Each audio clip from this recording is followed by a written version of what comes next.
Hi guys, happy Monday. It's evening, January 5th, 2026. Okay, we have an issue here. We have Fiona Hill that appeared on Taco's first impeachment on Ukraine. And this is October 2019. Okay, so I'm not going to show her to you because it's pretty extensive. Let me just show you a clip of what she says in the beginning. Again, Mr. Chairman. Mr. Chairman, Ranking Member Nunes and members of the committee, thank you for inviting me to testify before you today. I have a short opening statement. I appreciate the importance of Congress's impeachment inquiry, and I am appearing today as a fact witness, as I did during my deposition on October 14th, in order to answer your questions about what I saw, what I did, what I knew, and what I know with regard to the subjects of your inquiry. I believe...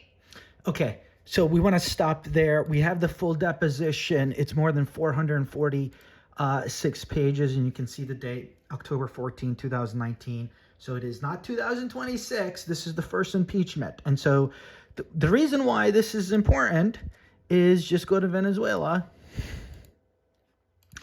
And she literally says that the Russians wanted to swap Venezuela with Ukraine.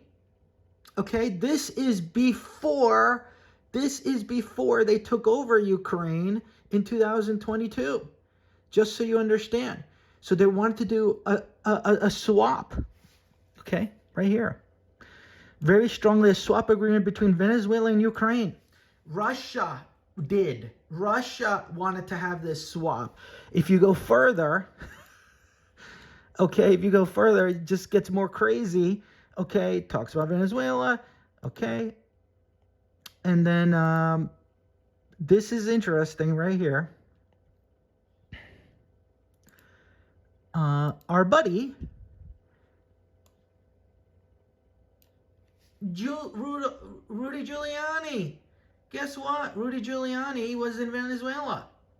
He was trying to basically do whatever in Venezuela, basically what Taco is doing to Venezuela now, to basically acquire it, get it, do a deal. And so Rudy Giuliani was involved, okay, on this situation. And this is her deposition, 2019. Okay, we'll go over this on our live. It's just too much to go over in this video, so we will talk about this on our live. This is the graphic. He's sweating. He's telling him to go to Venezuela, and Hill is telling us about it. Obviously, at that time, everybody's like, what? Venezuela, whatever. It's not important. Obviously, it's important now. 6.5, 7 years later. Okay.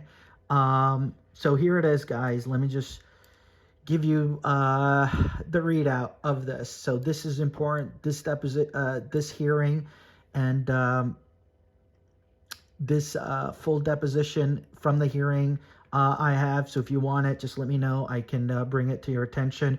We went through it, and here is the summary here. Okay. The Foundation, Fiona Hill's sworn testimony, 2019.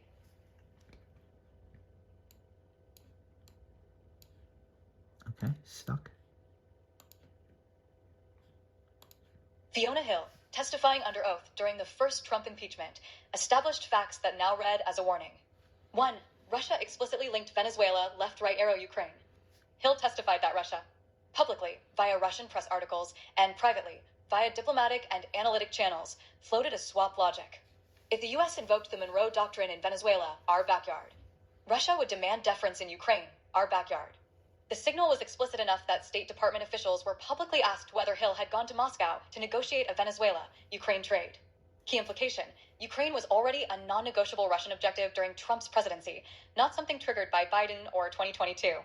2. Russia had already inserted operatives into Venezuela. Hill testified that Russia deployed hundreds of operatives into Venezuela to secure the Maduro government, preempting perceived U.S. military action. Meaning, Venezuela was already a great power chess square, not a humanitarian afterthought. 2. Do not forget Rudy Giuliani. Hill didn't. Hill further testified that senior Western Hemisphere officials told her that the same individuals later indicted, Lev Parnas, Igor Fruman, were known to be interested in energy investments in Venezuela, and that this was quite well known. She also testified that during the same March, May window as the Venezuela-Ukraine standoff, names Parnas, Fruman, and Harry Sargent arose in connection with Venezuelan energy interests, and she understood Parnas and Fruman were working with Rudy Giuliani at that time. Meaning, Hill's sworn testimony places Venezuela, Ukraine, energy interests, and Giuliani-adjacent actors inside the same operational cloud. This is not speculation, it is congressional record. 3. Project 2025, codifying the sphere of influence worldview. Project 2025 explicitly calls for putting Venezuela's communist abusers on notice, while claiming to help the Venezuelan people, reasserting U.S. primacy in the Western Hemisphere, a Trump-era Monroe Doctrine corollary. Meaning, Project 2025 does not introduce a new doctrine, it formalizes the same sphere of influence logic Hill testified Russia was already responding to in 2019. 4. January 3rd, 2026, Maduro capture and the law enforcement fraud. On January 3rd, 2026, the U.S. seized Nicolas Maduro, framing the operation as law enforcement, not use of force. Trump stated, "We will make the people of Venezuela rich, independent, and safe." This is the inflection point.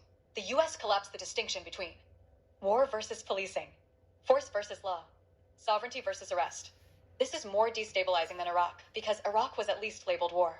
Here, force is rebranded as arrest. V. The precedent problem. Why this unravels the world. If the U.S. can seize a sitting head of state and call it law enforcement, then any leader can do the same if they think they can get away with it. Vladimir Putin can claim authority to seize Volodymyr Zelensky. Kim Jong-un can claim authority to target Lee Jae-myung. Any authoritarian can label rivals criminals. This is a universal green light. 6. Why this becomes dictatorship, not law enforcement. A core truth you articulated. Dictatorships cannot conduct law enforcement because everything is law enforcement by their criteria. In authoritarian systems, courts are captured. Prosecutors are political. Crime equals opposition. Trump's history makes this explicit. Calls to jail Clinton. Calls to prosecute Biden. Threats against Harris. Refusal to accept electoral defeat. Culminating in January 6, 2021. Once leaders are no longer protected by office, elections no longer matter. No opposition can safely survive long enough to govern. This is why the Maduro law enforcement justification delegitimized itself. 7. The Bagman prosecutor model. J. Clayton and Co. J. Clayton. J. Clayton fits the pattern. Prestigious title, SEC chair. No experience running criminal or transnational prosecutions. Weak enforcement record at the SEC. Deployed into politically charged retaliation contexts. Clayton's legitimacy comes from title, not merit, reputational laundering, not competence. Pattern confirmation. Lindsay Halloran was improperly appointed to pursue retaliation cases, Comey/Letitia James. Multiple grand jury failures. Cases collapsed on law and evidence. Protective ring. Pam Bondi. Todd Blanche. Both are former Trump lawyers who protect Trump personally. Manage exposure, including Epstein-related matters. Close the loop between offense and defense. Conclusion. This is not law enforcement. It is a retaliation apparatus. 8. Russia, Ukraine, and resources corrected. Correction preserved. Russia, not Ukraine, holds 80+ billion barrels of proven oil reserves and historically pumped 10 MBPD. Ukraine matters because imperial identity, buffer state, energy transit leverage, great power preservation as resources decline. Hill's testimony confirms Russia framed Ukraine as non-negotiable backyard territory years before 2022. Trump did not deter this logic. He validated it. 9. China will not walk away from Venezuela. China has invested $5 billion plus directly conservative. Extended much larger oil-backed loans. Is repaid in oil. Faces uncertain repayment timelines. Venezuela holds the largest proven oil reserves on Earth, 303 barrels. China will contest legitimacy. Protect creditor priority. Apply asymmetric pressure. Refuse to exit before repayment. This guarantees long-term great power entanglement, not stability. X. Iraq is the warning we ignored. Iraq cost $2, 3+ trillion. Equivalent to $5,000 to $8,000 per American. Still rising due to veterans' care and interest. With $38, 40 trillion national debt. $1+ trillion annual interest payments. We cannot afford another will get rich intervention. 11. Markets get rewarded. The public pays. Pattern. Intervention stock pops oil, defense, finance. Corporations upside. Public debt, inflation, instability. This model is mathematically unsustainable. 12. AI makes this unfinanceable. IMF/WF. Up to 60% of jobs globally / in advanced economies impacted by AI. You cannot. Destabilize labor. Load debt onto the public. Subsidize corporate expansion. And claim the market is up, you're fine. 13. Pluto in Aquarius. Astrological overlay explicit. Pluto in Aquarius, 2024 to 2043. Destroys the myth that stock markets equals public prosperity. Exposes elite extraction. Forces debt reckoning. Ends centralized, debt-financed corporate dominance. This is the collapse of a false system, not a temporary cycle. 14. Venezuela oil reality, Iraq comparison. Iraq. Took years to reach 4.5 mbpd post 2003. Never reached fantasy targets. Venezuela. Decades of decay. Brain drain. Sanctions. Governance collapse. Realistic outcomes. From 1 mbpd today. Maybe 3 to 4 mbpd over a long horizon. Not 9 to 10 mbpd. Possibly never. 15. The time horizon trap. Trump's political window, less than or equal to 3 years. Oil recovery timeline, 3, 10 plus years. Congress plus public opposition rising. New administration can tear up agreements. Result, initial hype. Reality hits. Deals unravel. Capital pulls back. Venezuela boom, narrative collapses. 16, final synthesis, the truth that holds. Fiona Hill warned Congress in 2019 that Venezuela and Ukraine were already being treated as bargaining chips in a sphere of influence world, with energy interests and unofficial actors involved. Project 2025 codified it. January 3rd, 2026 operationalized it. But the US is broke. The public is tapped out. AI is destabilizing labor. China won't leave. Russia will counter. Oil output will disappoint. Political time horizons don't match reality. Opposition cannot survive under law enforcement, authoritarianism. Final line. This is not about making Venezuelans rich or Americans rich. It is the collapse of law into power, elections into theater, and democracy into permanent rule, exactly what Pluto in Aquarius exists to expose and dismantle. Boom. Okay. And this is what happened. And we didn't know it. It was staring us right in the face in 2019 when Fiona Hill appeared. And we need her to come back and tell us some more. That's really it, guys. So we forgot this section. Let me just add this. The Ukraine lie. Why Trump's claim collapses.